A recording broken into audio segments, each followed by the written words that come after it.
Niseme hiyo ni makosa. Maana kuna taratibu ile inafuatwa. Wananchi wa hapa for example wakitaka station, kuna utaratibu ambao inafuatwa.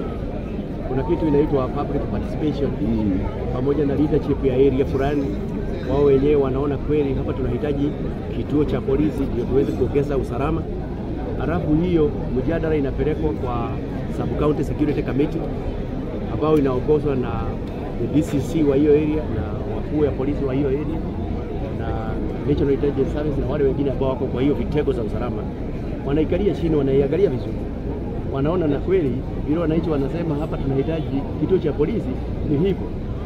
Kwa hivyo hiyo wazo inaletwa mpaka inafika kwa Inspector General wa polisi kule Nairobi, na kweli sisi tukifuata ile utaratibu imewekwa na katiba yetu, tunaona kweli inatakana kupeanwa polisi hapa. So hiyo ndio ile utaratibu inatakana kufanya, na ndio ile angefuata ule alifungua kituo yake ya polisi.